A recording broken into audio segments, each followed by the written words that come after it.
Is it record? Okay, so this is my first video. Oh boy, what am I going to talk about? This is my new channel. Welcome. Um, so the whole thing is I don't do the whole quick cut editing stuff. I just talk, and you can see me talking. It's like a podcast basically, but you get to look at my face. Apparently, that would be better than just having audio, which I have a lot of as well. But for YouTube, I figured why not do some recording. So this is my first one, and right now I'm just drinking this. I'm drinking this straight room temperature vodka. You know what it is. You know how we do it in 2020. Be you, be true. Today I want to talk about one of my absolute favorite shows, which is Rocko's Modern Life, but more specifically, probably my favorite episode from Rocko's Modern Life. I mean, if I had to pick 10, it would be tough. But honestly, just the one that personally sticks with me and that always is my favorite is Magic Meatball. So I'm gonna spend a few minutes breaking down the episode and then just give maybe a few more minutes talking about my thoughts about why I like it so much and why it's brilliant. So Rocko's Modern Life, just in case you don't know, is a children's show from Nickelodeon from the mid to late 90s, created by I want to say Craig Bartlett, but then again, isn't Craig Bartlett the guy who did Hey Arnold? Maybe he did both. Anyway, I don't have time to research things, so if I know it, I know it. If I don't, I don't. Craig something. Sorry, Craig, if I got you wrong, if I got your name wrong, but anyway, let me get into the episode. By the way, I haven't seen any of these Rocko's Modern Life. I'm not like rewatching it or anything. It's just like somebody asked me like, "What's your favorite episode of TV?" Like what? And I have like so many different things, but I don't watch many TV shows, especially not in the last few years. So, the first thing that always comes to mind is, well, is it live action or is it a cartoon? Animated. And if the question is animated, well, then the answer is probably not necessarily my favorite animated show, but my favorite episode from any animated show would be Magic Meatball from Rocko's Modern Life. It's just, and I don't know if there's anybody else on this planet that has the same opinion as me on that, but it's just brilliant. The whole thing, it's like 11 minutes long. It's perfect. Go watch it and appreciate it. So I'll break it down. The episode essentially just starts with a character, Ed Bighead, who's Rocko, the main character. It's his neighbor. And the entire episode just focuses on Ed Bighead. It doesn't have any of the other main cast of characters that are on the show normally. Just Ed, working at Conglommo. And it starts out, he's like in a giant room filled with employees that are all just sitting at desks. They're not even like cubicles. I don't even think there's partitions. They're just it's like a call center. And they, like, at the very, very beginning, let me go back a few seconds.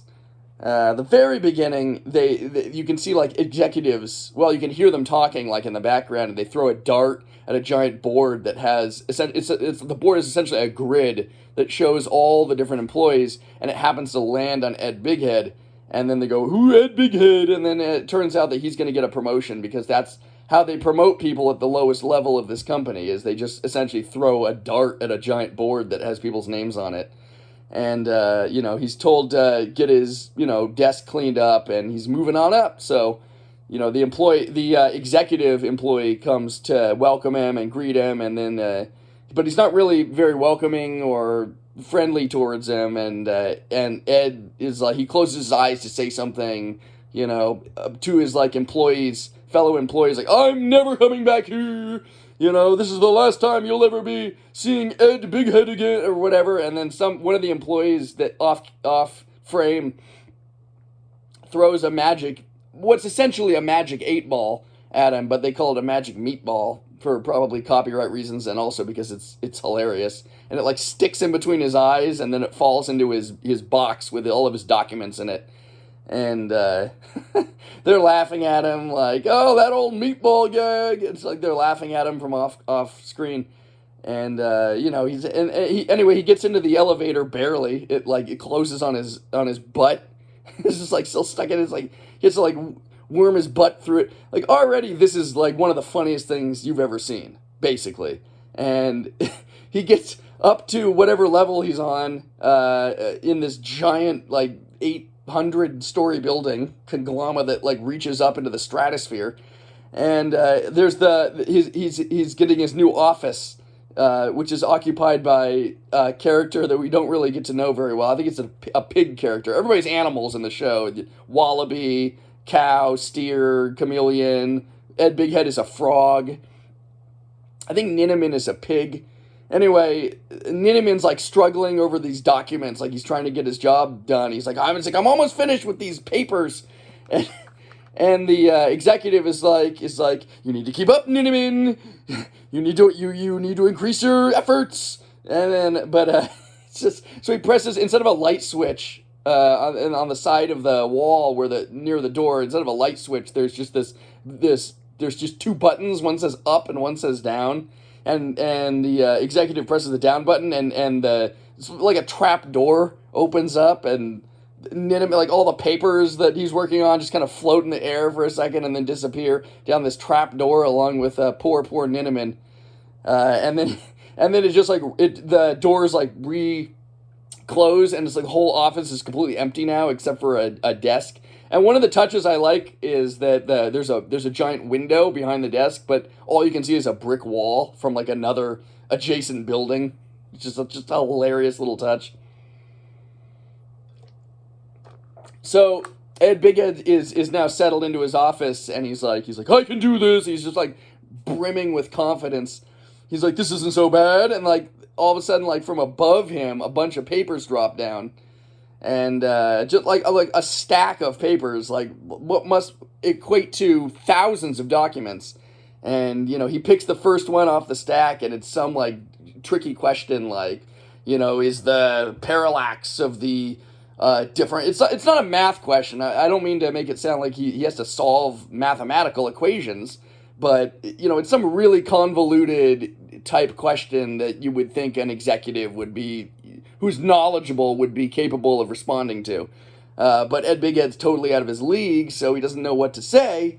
And then as he's pondering how to respond to this question on this first document out of, like I said, many thousands of documents, another hatch above him drops down thousands of more documents. And then another, and then another, and then before you know it, there's probably 250,000 documents, just in terms of just the sheer vertical height of these stacks of paper. I mean, I don't know if there's maybe in a cartoon, a 6-foot stack of paper is really only like 80 or 90 documents. I don't know, but anyway, it seems like an incomprehensible amount of work, and Ed Bighead is still hung up on this first question. So through a plot convolution, let's say, he ends up rediscovering this magic 8-ball meatball thing, and asks it some like dumb question, and it happens to, he asked it some like, am I in over my head? He asked it some dumb question, and then I might be getting this detail wrong, but he asked it like, he essentially, it wins him over, he trusts it now, because he asked it like a personal question about himself. So then he specifically asks the meatball the question that's on the document, and all these forms are just like basically two questions, or one question with two answers. I mean, they're essentially, all the forms are yes or no questions, but it's difficult to know what the answer is, which is sort of a commentary on what it's like to probably be an executive for a very large company. Sometimes the decisions are almost arbitrary in terms of, like, they don't really make sense, and it's like all the executive would have to say as a rebuttal if you question their logic is, well, it's not your job to ask questions. It's not necessarily up to you to understand, how I come to this conclusion, because you're not me and you don't have my job, and be glad you don't have my job. Like, it's always like a hierarchical, bureaucratic, endless thing with these big companies. I think is what the animators and story writers are trying to get across to its child audience. And so Ed Bighead asked the question specifically, and it gives an answer, and he's like, that makes sense. So the next day, he's up all night, like the clock is ticking like throughout the night. The next day, they just open the office ready to press the down button, but it turns out that Ed Bighead has finished all of the documents, unbeknownst to the executive, with the help of his magic meatball. It's always balls with Ed Bighead. There's another episode of Rocko's Modern Life called Gutter Balls, and he's like, I don't need 2 balls. It's always balls. He only needs 1 ball, apparently. Well, that's the story here as well. He only needs 1 ball. He needs the magic meatball. And the executive's like, initially like dismissive, like he's about to press the button, but then he realizes, oh my God, Ed Bighead, did it. So he checks, like, I think 2. He just looks at 2 of the documents. He's like, yes. And he's like, yes, we should. He's like amazed at the just logic behind the questions being answered successfully. So he's like, you're moving up, big head. I at this rate you could go all the way to the top. And he presses a button, and the whole office just moves like it's a giant elevator up a level, and then you can actually see the top of the building that's next to Conglommo, and you can see like the rooftop, and you can see a little bit of the sky. So Ed Bighead continues to answer these questions. And it's like time and time. And there's like a quick montage of like him moving up. And finally, it becomes clear that he's almost like at the top of this company. Like the meatball it provides him with everything that he needs in order to be successful in this company. And he starts getting really cocky and confident. So he's just like kicking his feet up on the desk, and there's this great moment where the executive that used to be in charge of pressing the button that would necessarily cause him to be demoted all the way back to where he started is like now kissing his ass, and the analogy they use for that is he's like, I have a hangnail, and the employee like literally gnaws on his fingernail so to get rid of the hangnail. And then he hands him this question, because now that he's at the top, he doesn't have a giant stack of questions anymore. It's like his day-to-day job is essentially just to answer perhaps just a small handful of questions, which is, again, just analogous to what it must be like for a CEO at the very top. Maybe your job is not as menial, or doesn't require you to perform as many tasks, but the tasks that you do perform are of the utmost importance. They're very high level. And so the very high-level important question of the day now is whether or not the Conglommo apparently should offer employee parking, or whether or not they should just let the employees, fend for themselves when they come to work. And so Ed's like, and he takes and he's like, thank you. He's like, and he takes the document and he folds it into a paper airplane, and he's like, can't anybody get anything done? Why do I have to, do I have to solve everything? And like the paper airplane like flies around the room, and then it squarely hits the meatball and moves it just to the edge of the table, but it doesn't knock it over. And now the episode really begins, because Ed Bighead kicks up his feet again, and the meatball, that is the thing that makes the meatball just roll off the side of the desk, and he hears it just shatter. It just breaks as soon as it hits the ground, which is hilarious, because up until this point, it's been shown to be quite robust. I mean, the whole introduction of the meatball.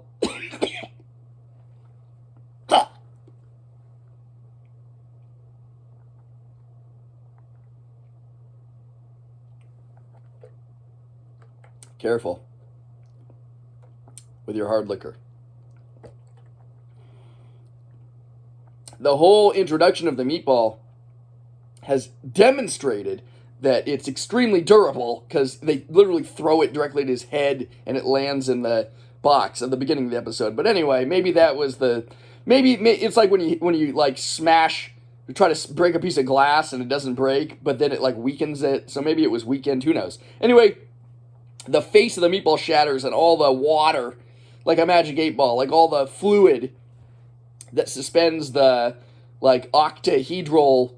It's I think it's a triagonal thing with 6 answers in real life, but this thing's like a weird octahedron thing, which doesn't even really make sense. But it's hilarious. Anyway, it shatters, and it's like, and the message that it says is "ow." which is just hilarious because how is that a response unless it breaks? Which how would it know to respond that way as soon as it breaks? But anyway, it's just funny. Like everything about this episode is just perfect and hilarious. Like even the things that when you think about it make no sense, they just make it even better because they're so absurd. And so Big Ed is like trying to. He's like he doesn't know what to do. So the meatball thing, the magic 8-ball thing, is just sitting on his desk broken, and he doesn't know how to answer the question. And then now he starts well, I don't know if he's hallucinating. It's not clear initially whether or not that what's happening. But the meatball basically comes to life. It literally like in the Sorcerer's Apprentice, Fantasia, like the broom like sprouts arms. Like this thing literally sprouts arms and legs, and develops a personality. And it has this weird like, hey, what do you do? Like has this like Italian voice, which is this is like, hey, like it's sort of like a Tony Soprano, not Soprano, but like Goodfellas type thing. Like what's his name? I want to call him Danny DeVito, but it's not Danny DeVito. It's the guy from Goodfellas. What am I, a clown to you? Joe Pesci. Has like a Joe Pesci like attitude. And Big Ed's basically just trying to get it to answer its question. He's trying to bring it back to life. It's like it needs, like the first thing it asks for is water, and Big Ed brings it water, and it's like, I'm not feeling too hot. And things keep progressing. The magic meatball keeps asking him for more and more things. Like now it wants Chinese food, it wants takeout. So Big Ed goes and he brings it, and he's like, anything for you, meatball, whatever you need. And then there's like another scene, like eventually it gets to the point where the meatball is like sitting on a little throne, and Big Ed's like, I don't know why, but his face is in a giant like picture frame, and the meatball's just throwing like cream pies at his face over and over again. It throws a cream pie at his face, and then it starts crying, and Big Ed gets all like, he doesn't know what to do. He's like, no, it's okay, it doesn't hurt. See, it's funny. Like he's telling the meatball, like you can throw all the pies at me you want, whatever you need. Like I'm here for you. And it turns out that what the meatball that sounds like Joe Pesci really needs, and Big Ed keeps saying like just if you could just answer the question, we only have, I need to know the answer. He literally can't answer a stupid question at the highest level of his executive authority that anybody would just be able to say yes, no, like it wouldn't matter what the answer is. It would be the right answer regardless of what he puts, but he needs the meatball to tell him the answer. But all the meatball wants is, at this point, and this is where it really gets crazy, the meatball just wants to get married. But it doesn't tell that the show doesn't tell you that. There's just a great reveal where the background music like starts to take on that din din din din din din din din, and like Big Ed like kicks in the door to the office, and he's carrying the meatball in his arms, and the meatball, and this has got to be one of the most ludicrous, absurd things ever committed to animated film. This meatball is dressed up in a wedding gown, and the little whatever they call it over the head with the veil, and and I'm sorry, just thinking about it, just I can't even explain it without like just laughing hysterically. I'm really trying right now. Just not to bust into laughter at the scene of this unfolding. Because the first thing he says now that they're married is I really need that answer, and it's like, the meatball's like, oh, you don't love me, you didn't, you only marry me because blah, blah. It's like, and Big Ed's really starting to lose his mind at this point. He's like, what do you mean? He's like, I've done everything you've asked. It's just like, it's starting to really escalate, and now they're having a big fight on their wedding night. Apparently, this meatball person, sounds like Joe Pesci, and Big Ed, meanwhile, is married. If you watch the show, his wife, Bev Big Ed, who knows, she's not in the episode, and and so then it cuts away from him, and it's just the absolute highest level, the executive of Conglommo is walking with the CEO of Conglommo is walking with the executive chameleon dude. and they're just talking, and he's like, Ed Big Head, he's like, the Chameleon's executive is hyping him up to the CEO. He's like, Big Head is, he's brilliant, and he always just knows the answers to everything, and the CEO's like, oh, I better be careful, or pretty soon he'll have my job. And then he's like, good one, sir, good one, sir. And then they open the door. He's like, Big Head, do you have the answer to the question or whatever? And you just see Ed Big Head like down on his knees screaming at this meatball, and the meatball's not animated whatsoever. It literally just looks like a broken Magic 8 Ball that's just like gross and like dirty and the fluid leaking out and non-functional, like, and the face of the meatball is like shattered glass. And he's like, Big Head's just on his knees. He's like, well, you don't tell me anything. So, and then he like sees the CEO and the executive standing in the doorway, and he's like, now it wants. I love how he calls it. He's like, now it wants to call the whole thing off, and it's like the meatball like has the dress on and the veil still, and they're just like, the CEO and the executive are just standing there in the doorway, and the executive just goes on the button, the down button, and Big Head just falls right through the floor when it opens with the trapdoor thing, and he's like, and then the executive's like, I'm so sorry to have wasted your time, and you expect, this is one of my favorite parts. This is what really makes it for me, is the ending, the sort of the epilogue. Because you expect to just see him back at, square one, like in the giant office room where everybody's working, like the call center type room that you see at the beginning of the episode. But instead, the brilliant end to this episode is that you see him just come up to a podium or a lectern on a stage, and he's like, my name. There's like a dark room, like that's like, just like everybody's like sort of in shadows, and the light's just right on the center of the stage, and Big Head walks up to it, and there's just a lectern, and he goes, my name is Ed Big Head. Hi, Ed. And I have a meatball problem. And there's like a big banner over it, like that says like Meatballs Anonymous. And that's how it ends. So it turns out that essentially, for me at least, the whole episode becomes just a giant metaphor for essentially using drugs or becoming addicted to things, whatever it is, if it's a meatball or if it's some kind of drug or food or whatever you need in order to get through your day, coffee, caffeine, whatever. Essentially, if you rely on it completely or you begin to rely on it fully, totally, then, the only good that can come of it is that you're going to struggle with that addiction forever, and it'll end up consuming you. Just as you would consume, let's say, a meatball, the meatball in the end consumes you. And that's what Ed Big Head has to now reckon with as he joins Meatballs Anonymous at the end of the show. So the episode is just absolutely, the fact that it was made for like 10-year-olds back in the mid to late 90s, and it's just evidence that the writers behind this show really are trying to reach multiple audiences, because the show is completely ludicrous. The sound effects are silly. The animation is goofy. The voice actors are just completely over the top. The whole thing is just absurd. It's completely ridiculous beyond words.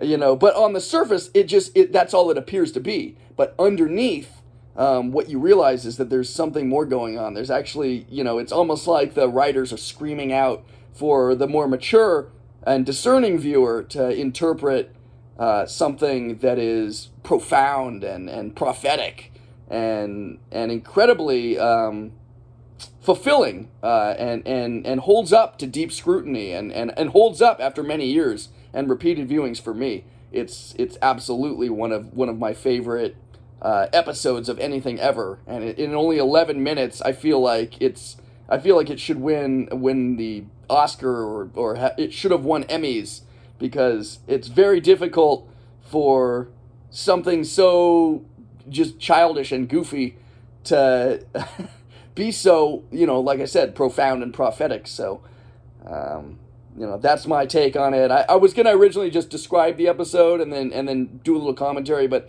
I think now that we're 25 minutes in, I've now talked about this episode for over twice as long as just the episode itself, and I think there's probably enough that I've said. I'm just trying to think of just any other little details. I guess the only other thing I'll mention is that it's interesting how I don't think Rocko. The show's called Rocko's Modern Life. I don't think Rocko is in the episode at all. Like, even for 1 second. The only time maybe he appears, is when Big Head is trying to answer the initial question on his first night once he gets the promotion. I think he doodles a bunch of things on the edges. I think he doodles Heifer and Rocko. I think they're hidden in there, so that's a little Easter egg. But other than that, he's not on the show. Doesn't need to be. The episode is perfect. It's a great character study. There's plenty more that you could probably explore about it that I didn't even get a chance to get into. It's incredible how things can be so simple. Like an episode of Rocko's Modern Life really there's not that much you can say about necessarily any one given episode other than it's just entertainment for a few minutes. But an episode like Magic Meatball, I feel like people could be talking about it for hundreds of years. It's a 10.0 out of 10. It is perfect. And I rarely, as you watch my videos, I very rarely am going to give a 10.0 to anything. The only way that you're going to get a rating that high, and I'll explain the way that I grade and assess and appraise pop culture and media in terms of just valuing its merits. I'll explain that in another video. But the only way you're going to get a 10.0 is if the flaws and things that don't work somehow against all odds, not against all odds, but against all like logic, rationality, the things that don't work somehow heighten it and make it even better is what I'm trying to say. So there's moments in Magic Meatball where you're just like, oh god, okay, whatever. Like, especially with the sound effects and stuff like that, where you're like, okay, this is starting to get a little bit annoying, but somehow it just works perfectly. They were really firing on all cylinders with that one, and I just cannot heap enough praise on that particular episode, and also other episodes focusing on Ed Bighead and his family, Magic Deli involving his son, I'll get into the movie, the Netflix movie. It's like a double episode essentially. I'll get into that later, but anything centering around Ed Bighead, his son, him in particular, the bowling episode, the clown episode. I believe it's called Closet Clown. I think the bowling one's called Gutter Ball. I know the bowling one's called Gutter Balls. All Ed Bighead needs is just one pin. I might get into that episode. But these episodes, though they are fantastic, aren't as good as Magic Meatball. Magic Meatball is still to this day probably my favorite. I am not being hyperbolic here. It's probably my favorite just episode of something ever.